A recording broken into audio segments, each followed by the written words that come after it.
Hi, it's May 16 on a Saturday. This episode number 12, it's titled Market at a Critical Juncture. First and foremost, anything that's presented in this presentation basically is for education purpose. If you would like to invest or find out more, please contact your financial alliance or financial FA advisory consultant who will be able to help you in that. All performance figures here are of historical data, and past performance is no indication of future performance. Okay, I'm going to give you an update on our view of the markets. Most of you have seen this if you've been following the presentation, or at least part of the updates recently, previously. What we've said is basically the market has this kind of a Fibonacci retracement from the bottom to the top. We've seen so far, and these retracements are 38% retracement from the bottom, 50% and 62%.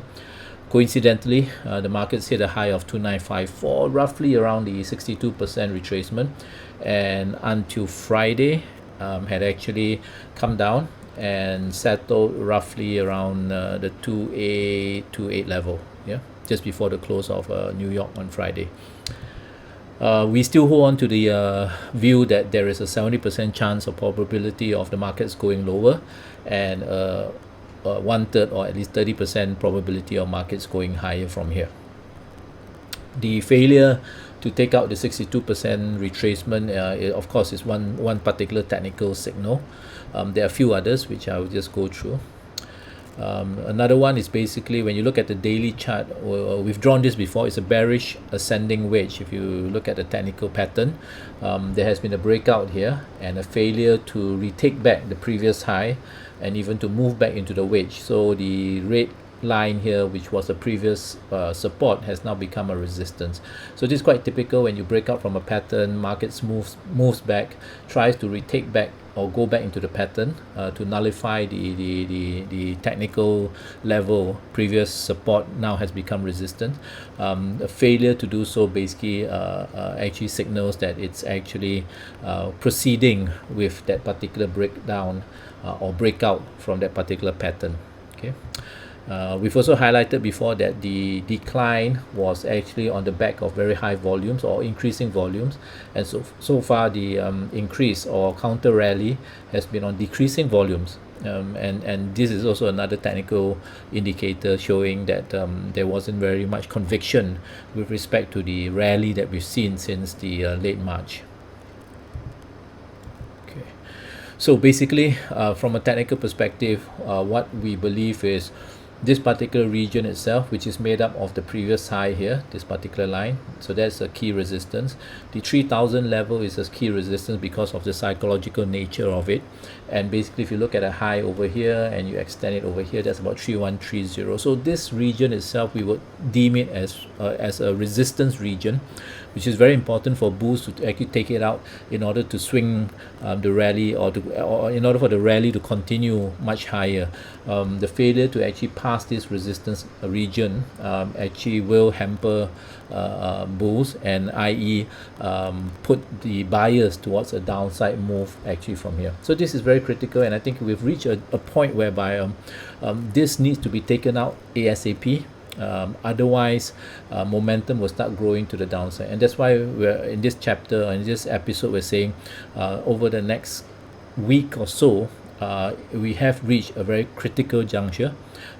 Things ought to be happening now, i.e. either it goes in our direction, or even if it doesn't go in our direction, it's going to happen probably in the next 1 week. When you look at the cycle itself, the current cycle, and what I've done here, because there have been a lot of people who argue that this cycle basically is different from other cycles and such. Well, one way of looking at it is if we put all the peaks, okay, sorry, this line should be around here. We put all the peaks at one point, i.e. For the 1929, Great Depression decline, for the 2000 decline, for the 2008 decline, and even now for the 2020 crisis decline. We all converge the peaks of those cycles at one point, and we start to then index it from there, meaning to say that we actually count 20 months before that, when did this particular cycle start, and then it starts to peak at a particular point, and about 50 months onwards where it starts to go. What we want to look at, we actually want to look at the pattern of the upon entering the top of the cycle and upon exiting that top of the cycle for the next 50 months. What we get is basically this current cycle, the trajectory at which it entered into the peak looks very much the same as what we saw in the year 2000 and 2008. It was only the 1929 one which came from a lower trajectory, okay, all the way up, quite sharp here, okay. And after that, whether now we follow what we call a V shape, which is the 08, or a U shape, which is the 2000, which is our current base case, or the depression L shape. Okay, so it's left to be seen, but what we're trying to say is, there's nothing different from this particular cycle so far to suggest to us that it's actually turning up and moving out from what we've seen from the previous declines. Okay. One of the reasons why we think that something's going to happen over the next week or so is because many other charts are also at what we call key critical points. Spot gold basically has moved all the way to its highest since 2012. It's just about 8% away from its all-time high. The Hui index itself of gold miners has actually broken through this very critical resistance, and currently is at a high since 2013. But more importantly is this index has been actually consolidating since 2013. So this whole period here is a consolidation. So when you have a 7-year consolidation, the breakout is not going to be small.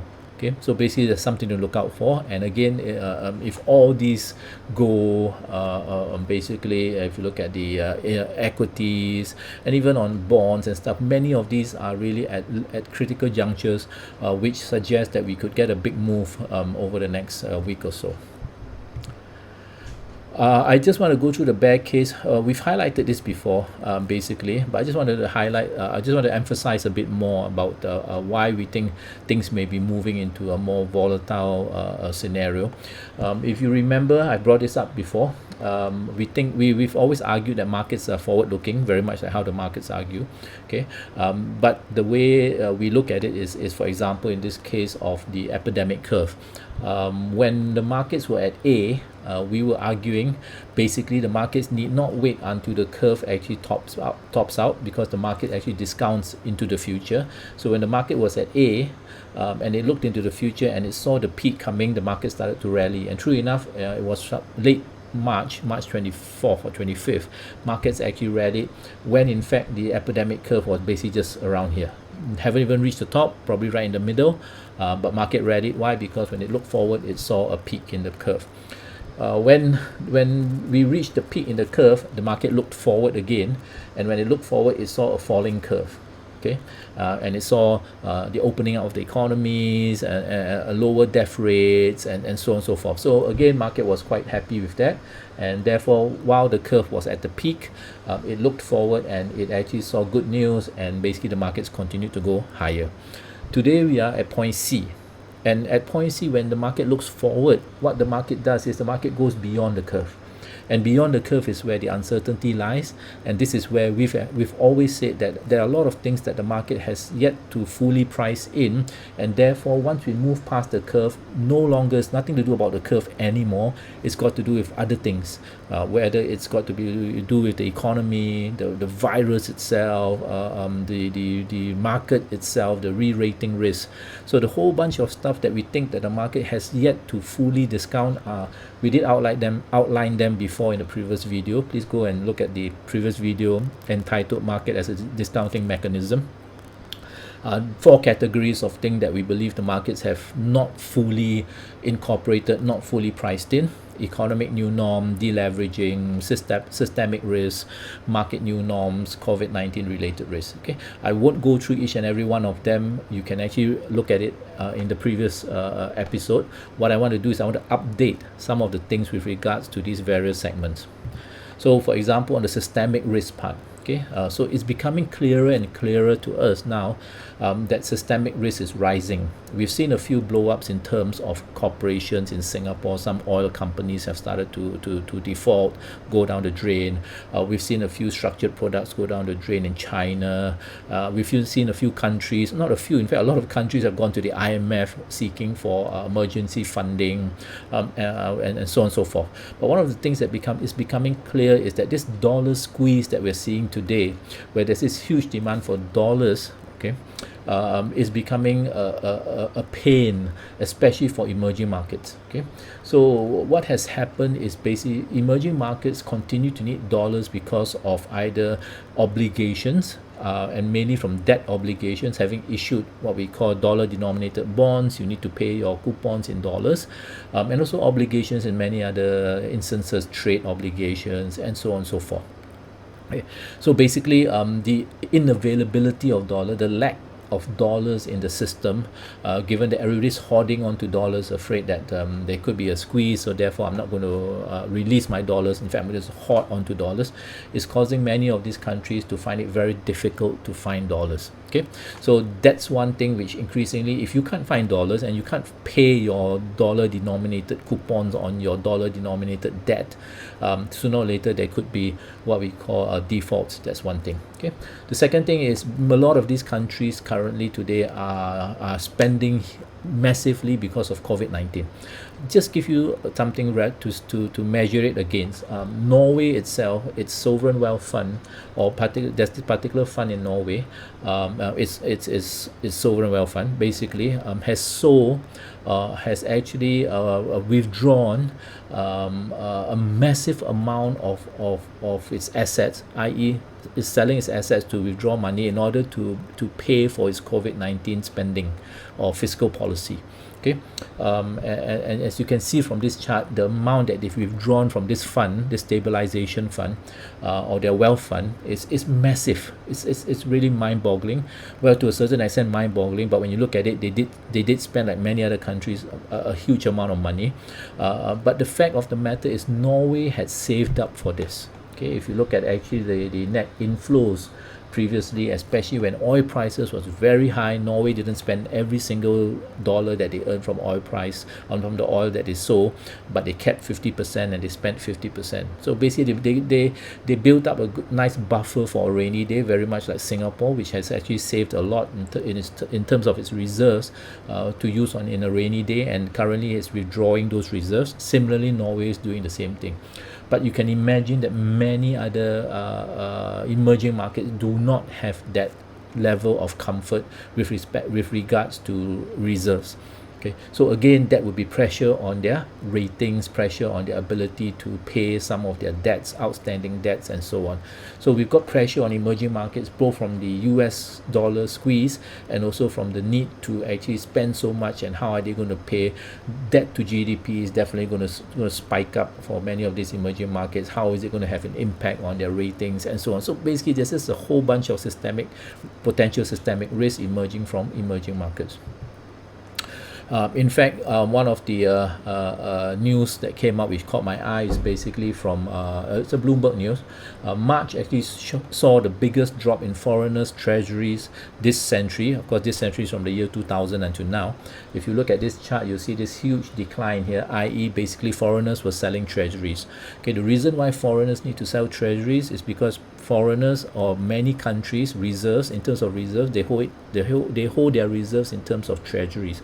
So if a country has a pile of US dollars, basically that US dollar is basically recycled back into US treasuries, held in the reserve of the country in terms of treasuries. When a foreigner wants to move out from a country, okay, out from an emerging market, the foreigner will sell local currencies and demand dollars in return in order to exit. Okay, and therefore, what the central bank needs to do is to provide that dollars. And if they don't have dollars in hand, they have to sell the treasuries that they hold currently in their reserves in order to get the dollars to meet the demand from the exiting foreigners. Okay, so that March itself shows that that is happening. Okay, so basically, that dollar squeeze is now showing up in this kind of data. The dollar squeeze is also showing up in the currency movements, because again, when a foreigner sells the local currency in order to get the US dollars, first of all, central bank has to satisfy the US dollar demand, and before that, what happens is the local currency is sold down because foreigners sell the local currency. And therefore, if you look at some of these charts, the local currencies actually weakened significantly against the US dollar during the March debacle and even until today. Okay. So that's about emerging market systemic risk rising.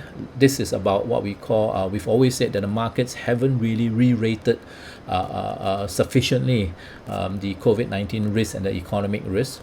This chart basically shows you that the market continues to rise. Okay, these are gains amid the S&P 500, despite the fact that earnings already are starting to adjust lower.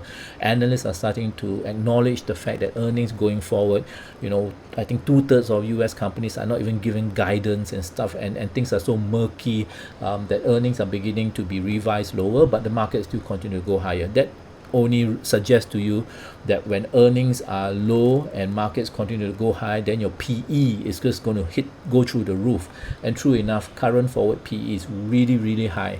This bar chart is quite interesting. It tells you that throughout history since 1995, when there is earning dispersion which is quite narrow, meaning to say the market is quite focused and it knows that really earnings are within a certain range, you'll find that PE actually is relatively normal or even on a slightly higher level. But when there's a dispersion in earnings, when earnings are everywhere, no one knows where earnings are going, you tend to think that PE will come down. But this market today, PE is still so high. Okay, so basically there's a disconnect between what the market itself is in terms of where the index is and in terms of where it ought to be based on historical perspectives. Okay, and of course we can always argue what is behind that, and I'll talk about it in a while's time. But let's just go back to the bond market first. I termed this slide behind the headlines. There are a lot of things that we hear today that are quite bullish. But when you look behind the headlines, it tells a different story. One of those headlines is basically, if you look at the bond market has had basically one of its busiest period ever, because companies were issuing bonds, trying to raise money, and investors were lapping up those bonds, suggesting that there was a huge appetite to buy bonds. Okay, of course that's a good thing because it shows that the market hasn't frozen up. But when you look behind the headlines itself, you will realize that a lot of those bonds that were issued were basically bonds that had very good collateral. So i.e., what's meaning to say that if I were a company, I needed to actually issue a bond, I had to attach a security to it. I had to attach my best asset to that bond before someone would want to buy it. Only then would an investor come forward and say, okay, fine, I'll take your bond, here's my money, but your bond is being securitized by your best asset. Okay, without the best assets behind the bond, no one wanted to touch that bond. So the United Airlines itself is a good example. Tried to sell some bonds, put in what we call not so good assets, backed by old jets and stuff like that. The markets totally ignored United. That effort to raise that bond issuance failed totally. So the bad news is a lot of these bonds that are being issued today and being taken up by investors are already being tied to the key assets of those particular companies which are in need of money. Big question is, if those companies came back again to the bond market, they wouldn't have any more assets to tie to the second round of bond issuances, third round of bond issuances, and so on, because those assets are already being securitized in earlier bonds. Okay, so that would be an issue if those companies came back a second and third time. Okay, so it goes to show that the bond market headlines needs to be interpreted a little bit more than what it is. Now back to the stock market. Even in the stock market's going up, went up to about S&P almost touched 3,000 again, and so on and so forth. That rally that we saw since March, late March. Okay, again, much of it is being propelled by just a handful of stocks, the FANG stocks plus Microsoft. FANG stocks plus Microsoft itself makes up about 20% of the S&P 500 and 40% of NASDAQ. So basically, we have had a lot of money moving into these stocks for the right reasons, because these stocks are, i.e., of a very high quality in terms of having a large amount of cash reserves and very good ratings. Okay, given that a lot of money has poured into these stocks, but what it has caused a high concentration on a very small amount of stocks, pushing the index higher, because these stocks represent a large portion of the index. Okay, so that is where, if you go back to the previous slide, we spoke about the index moving higher despite the fact that the overall market's earnings have come down. So we have today what we call a group of a few stocks pushing the markets higher, despite the fact that the broader market is actually not moving higher per se. For example, by and large, the broader market is still down roughly about 30 to sometimes even 35-40% from the highs or the peaks of February. They've not recovered. Some of these FANG stocks and stuff, they have actually recovered all of their losses from that period. So you can see that differentiation when it's a handful versus the broad market. Okay, so the lack of the broad market moving up in tandem is also what we call a warning sign that really it's not the whole market. There's a lack of conviction. The market is still actually overall still quite bearish. This was interesting. Basically, there are news about some people or some investors dumping stocks for bonds. Basically, what has happened is this Federal Reserve has actually come in to finally physically buy bonds itself. So given that backstop, so to say, or Fed put, whatever you call it, people are now beginning to say that actually bonds look a better bet. If I'm going to get almost the same amount of returns from a bond and a stock, and the bond has the backing of the Federal Reserve, then I might as well go for bonds. And this is what's happening based on this report. Okay, the restart risk now. This is what we're beginning to hear, which I think the market has really ignored over the past couple of weeks during that rally up, which is the restart isn't going to be as simple as it looks. And again, the headlines now are starting to tell that story. The risk of a second virus, the actual situation in China, in many other countries where having reopened, the virus has reappeared. Korea because of from a nightclub, China closing some of its border cities again. I think that's bordering North Korea if I'm not wrong. So again, all this suggests that it's not going to be easy, and I think the market is only beginning to discount that now into the prices. Okay, so in summary, we still believe that there's a 70% downside probability and 30% upside probability. We think that 70% downside probability has been strengthened much more, given what I've just mentioned. So, and technically, fundamentally, and from the discounting perspective, i.e. market hasn't discounted enough, we are really at a juncture whereby the failure to sorry about the error there, the failure to keep out or failure to take out the key resistance level of 3,000, 3,001 on the S&P, for example, does suggest to us that the markets could start its new down leg pretty soon. Okay, so this is going to be a quite interesting week ahead for us, and also I think for investors. Is there anything to fear? No, I think investors have to understand that once you're prepared, once your portfolio is prepared really, and you have a plan, there's really nothing to fear. If you ensure that your portfolios are correctly designed, correctly positioned for what we call potential decline, then that's fine. If you have fresh money, then this is an opportunity to actually start planning how to get into the market as the market declines, so that you start to build what we call a good average to the downside in anticipation of a pickup in the markets further down the road. Yeah, so it's going to be interesting time. I hope to update you again over the next week or so. Meanwhile, you can please subscribe to the YouTube channel in order in order to get any update whenever we do so. Thank you, and all the best.